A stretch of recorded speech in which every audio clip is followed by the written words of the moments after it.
as if we are standing in the midst of a biblical, land, surrounded by so many famous biblical stories, Old Testament stories that happen here.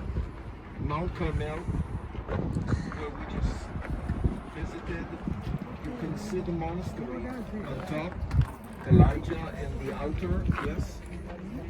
The height on to the left, yes. Sorry? Height. Well, it's only 500 meters above sea level. I told you it's not the highest place, but it's very prominent. Yes, we have mountains in Israel which are higher than Mount Carmel. Nazareth, the city of Nazareth, on the hills, on the mountains of Nazareth, and we are going to visit Nazareth on Wednesday.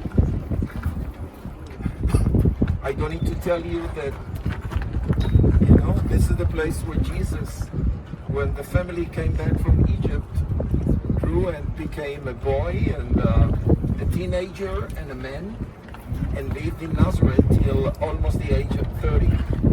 And then, of course, something happened between him and the people of Nazareth who denied him as the Messiah, because they knew him as the son of Joseph, the son of the carpenter.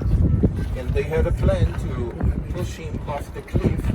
You can even see the cliff, Mount Precipice, in front of the city. And of course, Jesus left this place.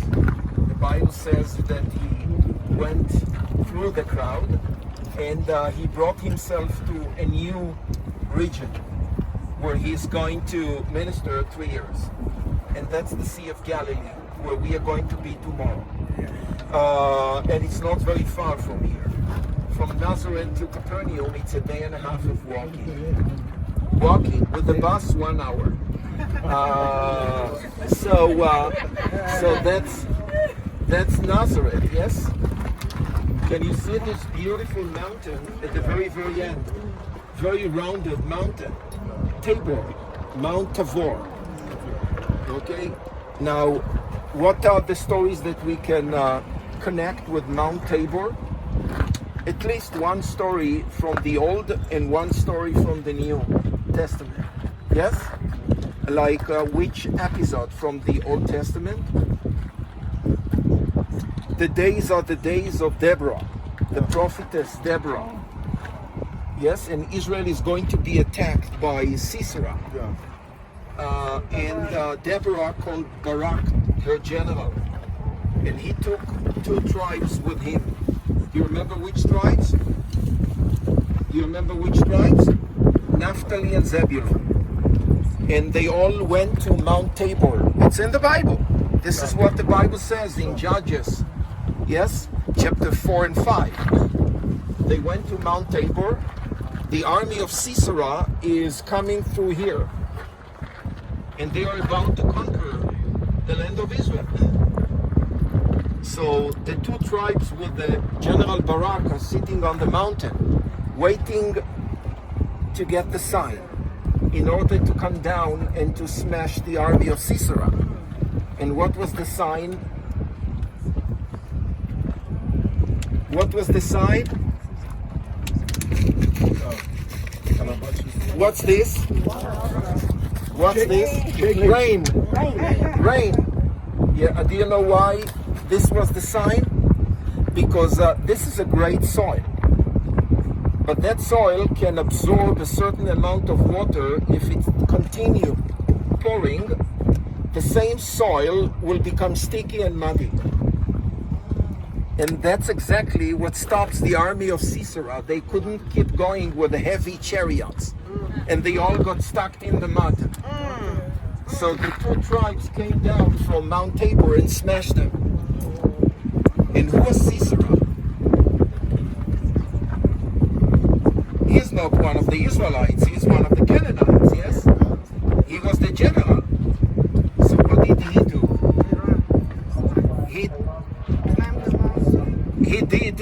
He did what an Israeli commander in the modern army that we have in Israel will never ever do to his soldiers. He left them to die. He left them to die because he wanted to save himself. And from a distance, he saw a tent. So he pointed himself to that tent to get some help. And when he came to the tent, and who owns that tent? Jael, the woman. Yael in Hebrew. Yes? Sisera was so thirsty and exhausted, so he asked. No, he didn't ask for water. He asked for something to drink. Give me a drink. What a smart woman. By the way, like most women, I'm always on the women's side. Always. She gave him what instead of what? She gave him milk instead of water. And he fell asleep. And she took the nail of the tent and she hit him in the temple 3 times and she killed him. It all happened down there. The woman Jael killed the giant, Sisera. Yes? We have another story, by the way, in the Old Testament about the next mountain, Moreh. And it's also in Judges chapter 6, 7, the story of Gideon. And the Midianites who were hiding behind Mount Moreh. So Gideon tested his men by the spring of Gideon under the mountain there. And he went with how many? 300. The brave ones who knew how to lap the water like dogs and not to abandon their weapon. Yes? And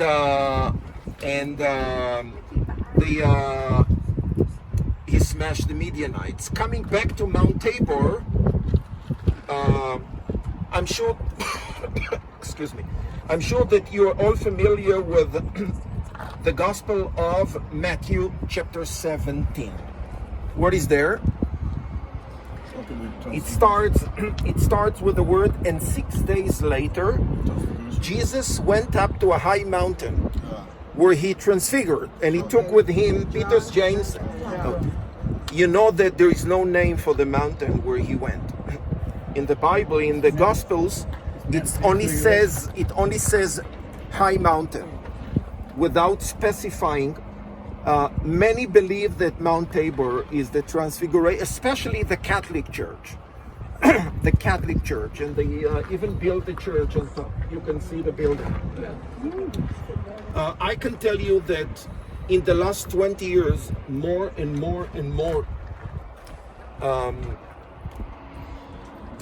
ministers and pastors, like leading big ones, came to the understanding that that high mountain is not Mount Tabor, it is Mount Hermon, which is a high mountain, a very, very, and tomorrow we'll see Mount Hermon. Wow. We'll see Mount Hermon. And Gilboa is where King Saul died. Now, do you know what happened to King Saul before he took his life? Whom did he go and visit? Why did he go to to Endor to visit the witch? Because he needed an advice. And he wanted the prophet Samuel to give him an advice. But the problem is that prophet Samuel was in his grave. Yes? So King Saul did this because Endor is behind Moreh. And the witch lived there. So that's the distance that he did. And Samuel was very mad. Don't bother me with your nonsense. Go for me, leave me to rest. And the poor king had to go back to Mount Gilboa, and then he got the sad news that 3 of his sons were killed. Jonathan, Avinadav, and Malchishua. They died there. The Philistines were attacking the place, and he took his life falling on the sword. What did the Philistines do with his body? And they hanged his body where? On the wall of the city of Beit Shean. We are going to visit that city on Wednesday. On Wednesday, and I will show you where was the wall that they hanged the body of King Saul on that wall. Samaria is there, the land of Samaria, Jacob's well, and you know all the big stories that you can relate to the land of the city of Shechem, Mount of the Blessing, Gerizim, Mount of the Cursing, Ebal, you know, they are all there. And of course the Jezreel Valley. And this part of the valley is also known, connected with the prophecies about a battle called Armageddon. So in Revelation 16:16, it says, and they will all gather together into a place that is known in the Hebrew tongue as Armageddon. It was translated to Greek, and then to Latin, and then to English, and the final outcome is Armageddon. It never said Armageddon. It says Har-Megiddo. The word Har is a mountain, and the word Megiddo is the place where we are. So this is the site where they will gather together just before the final battle. You know, will come the Battle of Armageddon. So you said this is King Ahab's palace, right? I said that it is one of the palaces Yes, you said one of that them. he built. Yes, but you said the other one was done in this. The other one is there, close to Mount Gilboa. That's his city, Jezreel, that we also found. Unfortunately, we cannot see as much as we see here in this place. And the whole of Israel is surrounded by mountains. Yes, yes. Guys, our job now is to cross the tent. Not to jump over the pit, you know, to walk down and to keep walking in between the day palms to the other side where the water system is. And I really, really need you with me, okay? Because the time is rushing a bit.